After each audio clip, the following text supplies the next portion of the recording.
Assalamualaikum warahmatullahi wabarakatuh. Yang terhormat Bapak Dudoy SPD MPD selaku dosen mata kuliah perkembangan peserta didik. Kami dari kelompok 1A akan menjawab pertanyaan yang diajukan oleh masing-masing kelompok, yaitu kelompok 3B, 4B, 5A, dan 5B. Langsung saja kepada pemateri yang akan menjawab pertanyaan, saya persilahkan. Saya Pipi Ramdiati, saya akan menjawab pertanyaan dari 3B. Pertanyaannya adalah, apa indikator yang digunakan dalam mengukur perkembangan peserta didik? Jawabannya, guru yang kurang memahami peserta didik akan menyebabkan terjadinya praktik-praktik pembelajaran yang kurang memberikan kemungkinan terhadap perkembangan potensi peserta didik. Akibatnya, peserta didik akan terabaikan. Baik, di sini saya akan menjawab pertanyaan dari Karika dari kelompok 4B. Pertanyaannya, apakah ada kaitannya perkembangan dan pertumbuhan pada peserta didik? Jawabannya jelas tentu ada. Proses pertumbuhan serta perkembangan fisik yang dilalui seseorang akan selalu berkaitan dengan perkembangan karakternya atau psikologis.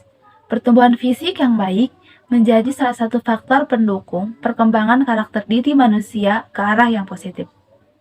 Sebaliknya, apabila pertumbuhan dan perkembangan fisik terganggu, maka perkembangan karakter juga akan terganggu, sehingga kepribadian bisa saja lambat atau perkembangan ke arah yang negatif. Mungkin itu jawaban dari saya. Terima kasih.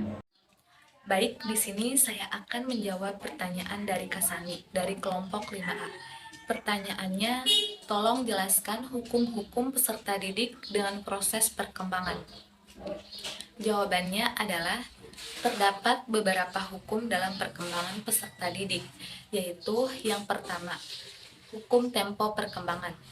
Lambat atau cepatnya proses perkembangan seseorang tidak sama dengan orang lain. Dengan kata lain, setiap orang memiliki tempo perkembangannya masing-masing. 2. Hukum irama perkembangan. Perkembangan anak itu mengalami pasang surut mulai dari lahir hingga dewasa. Kadangkala anak juga mengalami kemunduran dalam suatu bidang tertentu. 3. Hukum konvergensi perkembangan. Manusia adalah hasil bentukan dari pembawaannya. Sejak lahir, anak membawa bakat, potensi untuk dikembangkan, dan juga sifat bawaan tertentu. 4. Hukum kesatuan organ. Tiap anak terdiri dari organ atau anggota tubuh yang merupakan satu kesatuan.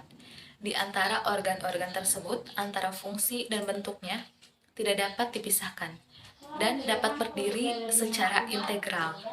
5. Hukum hierarki perkembangan. Perkembangan anak tidak mungkin akan mencapai suatu fase tertentu dengan secara spontan atau secara sekaligus. Akan tetapi, harus melalui tingkatan tertentu yang telah tersusun sedemikian rupa. 6. Hukum masa pekat ialah suatu masa yang paling tepat untuk berkembang suatu fungsi kejiwaan atau fisik dari seorang anak. 7. Hukum memperkembangkan diri. Untuk anak-anak, dorongan mengembangkan diri berbentuk hasrat mengenai lingkungan, usaha belajar, kegiatan bermain, dan lain-lain. 8. Hukum rekapitulasi, yakni perkembangan yang dialami seorang anak merupakan ulangan atau secara cepat mengulang sejarah kehidupan suatu bangsa yang berlangsung dengan lambat selama berabad-abad dan dapat dibedakan menjadi beberapa macam hukum. Di antaranya ada A. Masa memburu dan menyamun, di mana pada masa ini dialami ketika anak berusia sekitar 8 tahunan. B. Masa menggembala. Masa ini dialami anak ketika ia berusia sekitar 10 tahun. C. Masa bercocok tanam. Masa ini dialami anak ketika ia berusia sekitar 12 tahun. D. Masa berdagang. Masa ini dialami anak ketika ia berusia sekitar 14 tahun. Di sini saya izin menjawab pertanyaan dari kelompok 5B dari Sri. Pertanyaannya, apa masalah umum yang dijumpai oleh peserta didik? Masalah umum yang dijumpai dalam peserta didik itu sangat banyak. Banyak sekali masalah-masalah yang sering kita jumpai terutama di dalam lingkungan siswa sekolah dasar. Yang pertama meliputi jasmani dan kesehatan, yang kedua meliputi keluarga dan rumah tangga, yang ketiga masalah psikologis, yang keempat masalah sosial, yang kelima masalah kesulitan dalam belajar, dan yang terakhir masalah motivasi.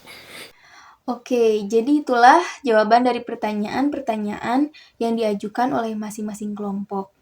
Semoga jawabannya memuaskan, dan saya mengucapkan terima kasih kepada kelompok yang sudah bertanya. Dengan ini kita dapat lebih memahami tentang materi tersebut. Anak kecil ketawa cekikikan. Karena nonton Jahatori, terima kasih saya haturkan karena sudah sabar menyimak materi. Sekian dari kami, saya pamit undur diri. Wassalamualaikum warahmatullahi wabarakatuh.